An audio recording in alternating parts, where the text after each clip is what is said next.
بڑی طاقت رکھتی ہے۔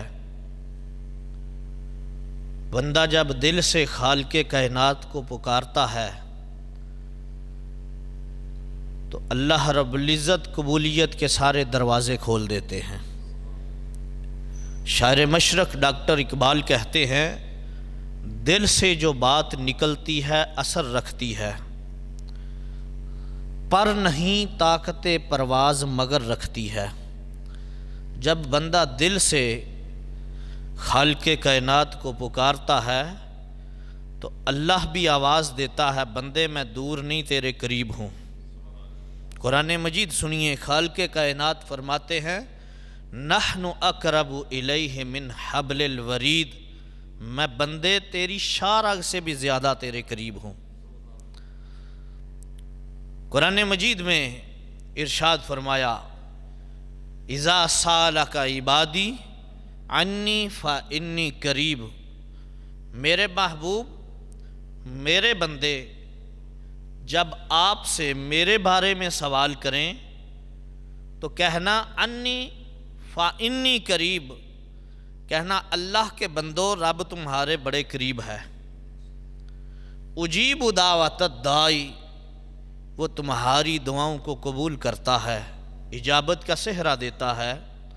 اذا دعانی، جب بھی اس سے دعا کرتے ہو۔ پتہ یہ چلا خالق کائنات کی رحمت تو دیکھ رہی ہے کہ بندہ کب دامن پھیلائے اور میں اپنے بندے کی جولیاں بھر دوں۔ قال النبی صلی اللہ علیہ وسلم، الدعاء سلاح المومن، دعا مومن کا ہتھیار ہے۔ قال النبی صلی اللہ علیہ وسلم، الدعاء مخ العبادہ، دعا عبادت کا مغز ہے۔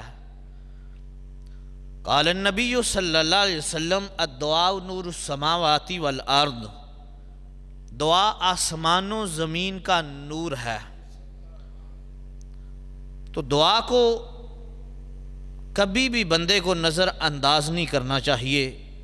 جب موقع ملے، جہاں موقع ملے، بندہ دامن پھیلا لے۔ خدا کی قسم، آپ قرآن مجید کا مطالعہ کریں، پروردگار کو جب بھی، جس نے بھی، جہاں بھی پکارا ہے، فوراً اس کی رحمت نے آواز دی ہے، بندے میں آ گئی ہوں۔ سورۃ الانبیاء کے اندر اللہ کے جلیل القدر پیغمبر حضرت یونس علیہ السلام کا تذکرہ موجود ہے۔ اللہ کا جلیل القدر نبی امتحان کی وجہ سے مچھلی کے پیٹ میں چلا گیا۔ مچھلی سمندر میں ہے، سمندر کی تہہ میں مچھلی ہے، اور مچھلی کے پیٹ میں اللہ کا نبی ہے، اور وہاں سے سمندر کی تہہ میں مچھلی، مچھلی کے پیٹ میں اللہ کا بندہ، اور وہاں سے اللہ کو پکارتا ہے۔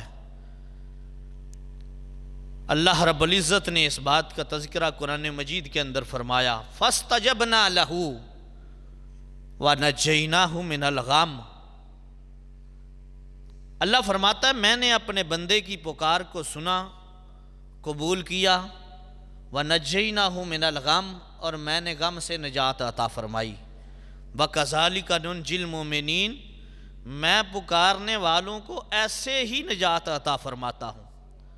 یونس کو تو نے مچھلی کے پیٹ سے نکالا، یونس کو تو نے مچھلی کے پیٹ سے نکالا، ایوب کو تو نے مشکلوں میں سنبھالا، دو جہان میں ہے مولا تیرا ہی بول بالا، تیرے سوا جہان میں کوئی نہیں ہمارا، پروردگار عالم تیرا ہی ہے سہارا۔ اللہ کا نبی پکار رہا ہے، فَاسْتَجَبْنَا لَهُ وَنَجَّيْنَاهُ مِنَ الْغَمِّ، اللہ مشکل میں پھنس گیا ہوں۔ کال کی، کہاں سے؟ اندھیری کوٹری سے، سمندر کی تہہ سے کال کی، کال مل گئی، دعا عرش کے گرد گھومنے لگی، آواز آتی ہے فَاسْتَجَبْنَا لَهُ وَنَجَّيْنَاهُ مِنَ الْغَمِّ، میرے بندے میں نے تیری دعا کو قبول کر لیا ہے۔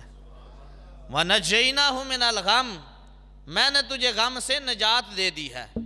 اور یار مچھلی کی پیٹ کے اندر سے سمندر کی تہہ سے بندہ پکارے تو وہ سن لیتا ہے، تو جو مسجد میں بیٹھ کے پکارے، نماز پڑھ کے پکارے، درود پڑھ کے پکارے، دعا کی قبولیت کے سارے اسباب ساتھ ہوں۔ حضرت امام ترمذی رحمۃ اللہ تعالی علیہ، یہ ترمذی شریف کے رائٹر ہیں، نام ہے امام ابو عیسیٰ محمد ترمذی، مقدمہ شریف میں لکھتے ہیں، میں نے پروردگار سے سوال کیا، رب العالمین کوئی ایسا طریقہ بتا تیرے دربار میں دعا کروں تو دعا قبول ہو جائے۔ محبت سے ذرا، اللہ کا ولی سوال کر رہا ہے، صاحب دعا کر رہا ہے، اللہ طریقہ بتا کہ تیرے دربار میں سوال کروں تو میرا سوال پورا ہو جائے، میں دعا مانگوں میری دعا قبول ہو جائے۔ تو امام ابو عیسیٰ محمد ترمذی فرماتے ہیں، مجھے جواب ملا، اے ابو عیسیٰ ترمذی، میرے دربار میں جو بندہ فاطمہ زہرا اور اس کے بچوں کا وسیلہ لے کے آئے، میں تقدیر رد کر دیتا ہوں، دعا رد نہیں کرتا۔ محبت سے ذرا، میرے دربار میں فاطمہ زہرا اور اس کے بچوں کا جو وسیلہ لے کے آئے، تقدیر رد کر دیتا ہوں، دعا رد نہیں کرتا۔ اس بات کو دیکھ کے شیخ سعدی نے لکھا تھا، الہی بحق کے بنی فاطمہ کہ برقول ایماں کنی خاتمہ، اگر دعوتم رد کنی ور قبول، منو دستو دامانے آل رسول۔ اللہ فاطمہ زہرا کی اولاد کے وسیلے سے دعا کر رہا ہوں کہ برقول ایماں کنی خاتمہ، مجھے موت آئے تو ایمان پہ آئے۔ سوال دربار الہی میں ڈالا ہے اور وسیلہ سیدہ زہرا کی اولاد پاک کا دیا ہے۔ سعدی کہتے کیا ہیں، برقول ایماں کنی خاتمہ، اللہ دعا یہ ہے زہرا کی اولاد کا وسیلہ لے کے آیا ہوں، مجھے ایمان پہ موت آئے۔ آگے کیا کہتے ہیں، اگر دعوتم رد کنی ور قبول، منو دست و دامان آل رسول، میں یہ نہیں کہتا کہ میری دعا ہر حال میں قبول ہو، میں یہ کہتا ہوں یہ دیکھ میں دامن کن کا پکڑ کے تیرے دربار میں آیا۔ علماء نے لکھا ہے، محدثین نے بڑی احادیث پیش کی ہیں اس بات پہ کہ جس دعا کے ابتدا میں اور انتہا میں درود پاک پڑھ لیا جائے، اللہ دعا قبول فرما لیتے ہیں۔ بلکہ حضرت عمر رضی اللہ تعالیٰ عنہ فرماتے ہیں، دعا زمین و آسمان کے درمیان معلق رہتی ہے جس دعا میں درود نہیں ہوتا۔